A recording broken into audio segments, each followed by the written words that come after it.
Se olisi taas se aika vuodesta, kun pimeä voi tulla ihan vaan näin. Niin muistakaa nyt hyvät ihmiset käyttää niitä heijastimia. Ja ennen kaikkea siinä vaiheessa, kun lähdetään sieltä katuvalojen valaisemilta reiteiltä ulos, niin viimeistään silloin olisi jokaisella hyvä olla luotettava otsalamppu tuossa päässä. Eli tänään katsotaan Lumonitein Pixel-otsalamppu ja katsotaan, että mistä tämä pieni mutta pippurinen valo on tehty. Lumonite otti minuun yhteyttä tuossa joku aika sitten ja kysyi, että olisinko kiinnostunut testaamaan ja sitten myöskin arvostelemaan tämän kyseisen Pixel-otsalampun, joka heille nyt on tämmöinen syksyn uutuus. Ja tuossa joku vuosi sitten tein sen otsalampujen ostajan oppaan, joten luulen näistä lampuista jotain jo pikkasen tietäväni. Joten sanoin, että kyllä ilman muuta onnistuu. Ja he fiksusti laittokin siihen, että pyytävät rehellistä arviota tästä. Ja muita arvioitahan multa ei saakaan kuin rehellisiä, eli plussat ja miinukset kyllä tulossa tässä videossa. Nyt on lähemmäs paria kuukautta tätä testailut. Muutamassa videossakin on näkynyt esimerkiksi siinä Nukuyö ulkona pätkässä, niin siinähän mulla oli juurikin tämä valo päässä. Ja tarpeeseen tulikin kyllä sinä yönä.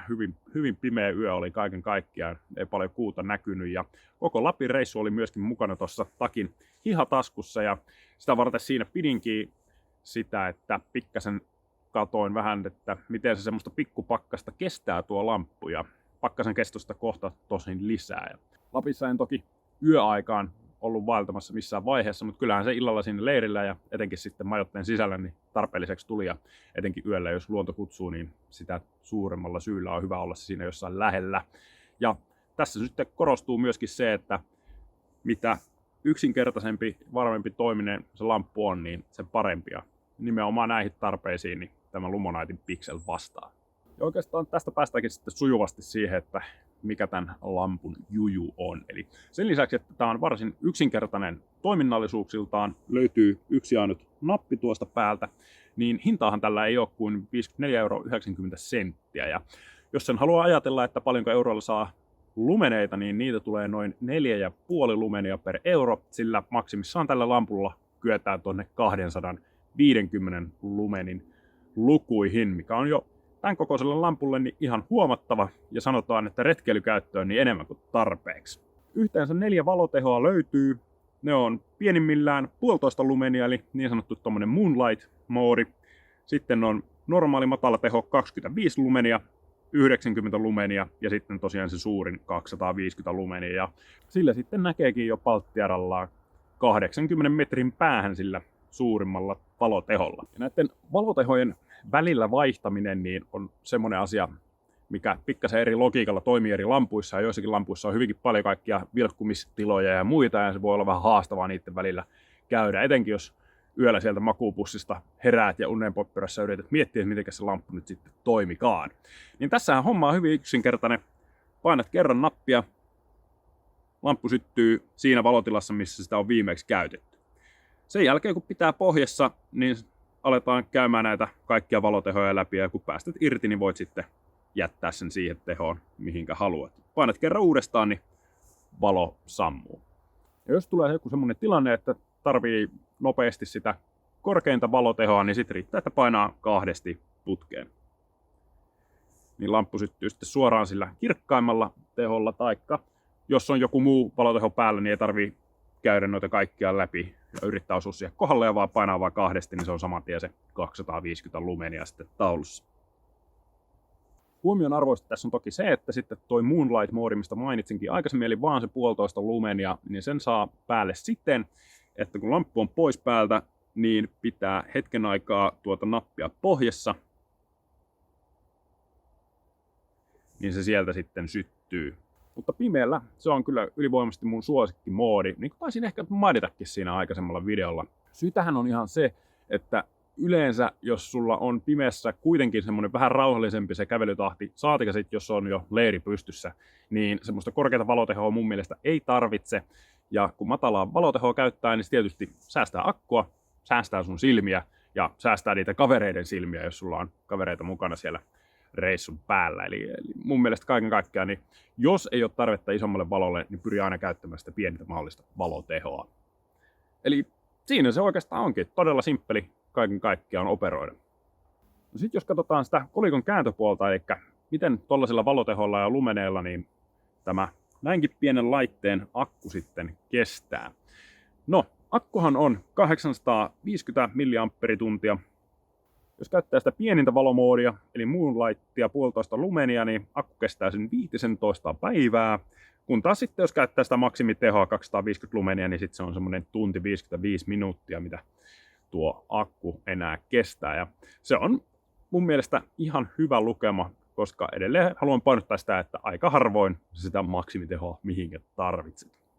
Yksi mun suosikkiominaisuuksia tässä valossa on se, miten tämä ladataan. Eli tämän kanssa ei tarvitse puljata mitenkään pattereiden osalta tai akkupattereiden kanssa, vaan tässä on ihan oma USB-laturi.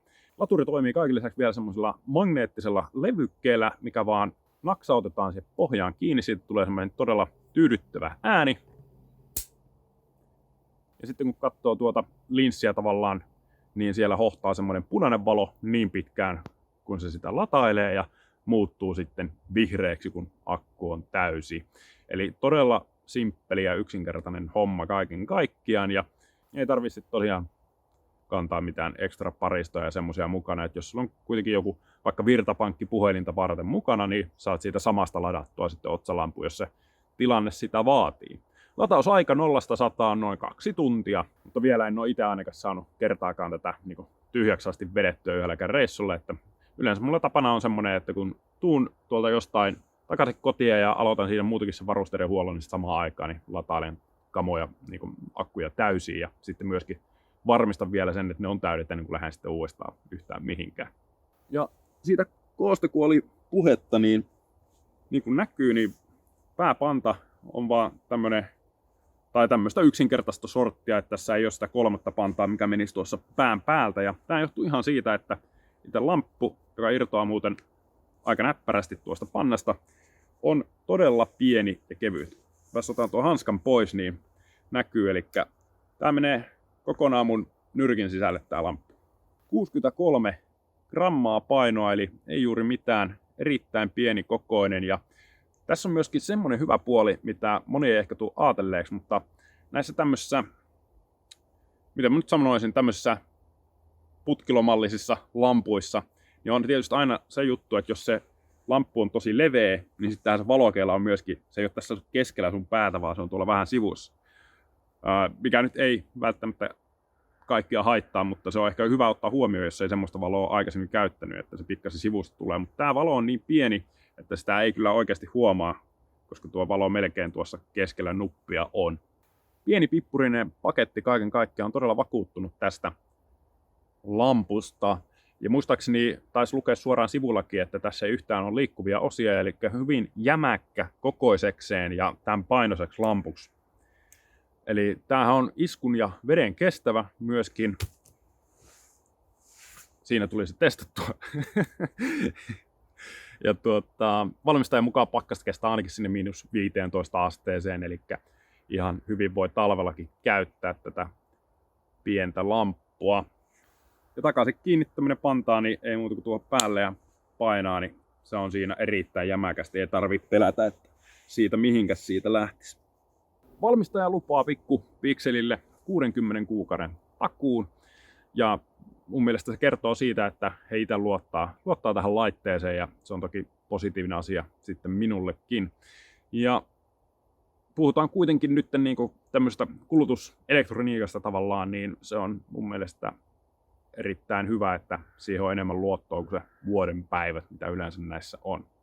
Jos mennään niihin plussia ja miinuksiin, niin ensimmäinen semmoinen isompi plussa liittyy itse asiassa semmoiseen ominaisuuteen, mistä en ole vielä maininnutkaan. Nimittäin tämä lamppu toimitetaan näppäinlukko päällä, eli siinä pikkasen virtaa onkin sisällä vielä siinä vaiheessa, kun paketista sen otat, ja sen näppäinlukon voit itse laittaa milloin tahansa myöskin takaisin päälle. Ihan niinkin yksinkertaisesti, että pitää vaan nappia pidempään pohjassa kuin mitä se aiemmin mainittu Moonlight-moodi. Eli nyt kun mä alan pitää pohjassa, sieltä tulee ekana se Moonlight-moodi, ja se kun sammuu, niin on näppäinlukko päällä. Eli näin. Noin. Nyt mä voin painella tätä keltaista nappia ja mitään ei tapahdu. Aivan järkyttävän hyvä ominaisuus, joka puuttuu todella monesta otsalampusta ja ihan taskulampuista ylipäätään. se ei ole mikään ehkä sitä ikävämpää kuin se, että just silloin kun sitä lamppua tarvit, otat sen sieltä rinkasta tai takin taskusta ja se ei hörähä ollenkaan. Niin näppäinlukko erittäin hyvä ja pois sen saa tietysti, kun pitää pitkään taas päällä, niin sieltähän se taas herää. Eli todella kätevä ominaisuus ja olin positiivisesti yllättynyt, että semmoinen tästä myöskin löytyi. Toisena hyvänä ominaisuuksena pakko tietysti mainita hinta. 55 €, se ei ole kovin paljon tämän laatuisesta lampusta.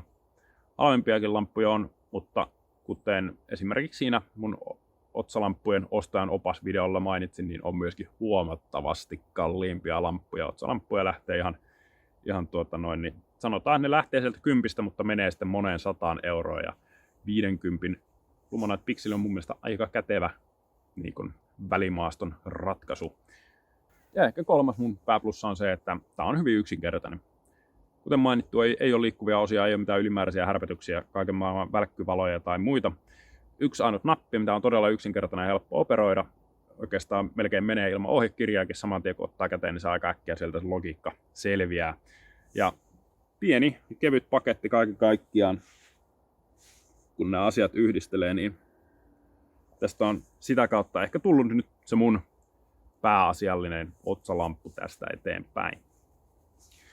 Jos pitäisi jotain negatiivisia juttuja sitten vielä miettiä, eli mitkä ne miinukset on, niin ehkä ainoastaan se, että se Moonlight-moodi, vaikka se onkin sen 1,5 lumenia, niin se ei ole kuitenkaan ihan sama kuin joissain lampuissa taitaa olla Firefly-moodi nimellä. Yleensä puhutaan semmoista 1/4 lumenin valotehosta, eli joka on niin kuin aivan uskomattoman himmeä. Se on niin himmeä, että sitä valoa ei oikeastaan edes päiväsaikaan näe, että se on päällä.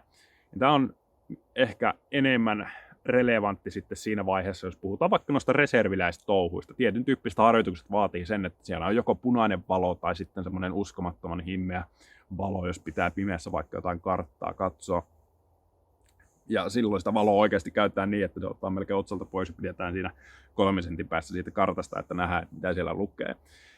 Punaista valohan tässä ei ole, mutta se on tämän käyttötarkoitukseen ihan ok. Mutta tosiaan se Moonlight-moodi, niin se on ehkä liian kirkas vielä tommosiin tarkoituksiin. Mutta se voi ajatella taas sitten niin kuin, positiivisena myöskin periaatteessa niin, että esimerkiksi mulle se on taas sitten riittävän kirkas tommosen ihan perus niin kuin pimeän vaellusretkeilykäyttöön. Ja siinä taas tulee sitten se, että sitten akku kestää tosi paljon, jos vaan oma pimeä näkö niin kuin riittää siihen, että pelkkä se Moonlight-moodi on se, millä mennään. Kaiken kaikkiaan en ole tässä parin kuukauden testaamisen aikana nyt vielä mitään muuta negatiivista oikeastaan tästä lampusta keksinyt. Eli erittäin hyvää työtä mun mielestä Lumonitein osalta. Jos sua kiinnostaa tämä Lumonitein Pixel-lamppu, niin linkki löytyy tietysti tuosta kuvauksen puolelta videon alta. Käy tsekkaamassa sieltä tarkemmat speksit. Ja toivottavasti hyvät ihmiset käytätte nyt pimeään tullen niitä heijastimia ja otsalamppuja. Ihan sama ootteko tuolla keskellä mettää vai sitten tuolla jossain lenkkipoluilla, niin molemmat on erittäin tärkeitä, etenkin tässä vaiheessa, kun ei ole vielä lunta maassa, niin tuolla ei näe yhtään mitään pimeään tultua. Ei muuta kuin valoisia iltoja vaan kaikille. Hoitakaa ne otsalamput kuntoon. Nähdään ensi kerralla. Morjes!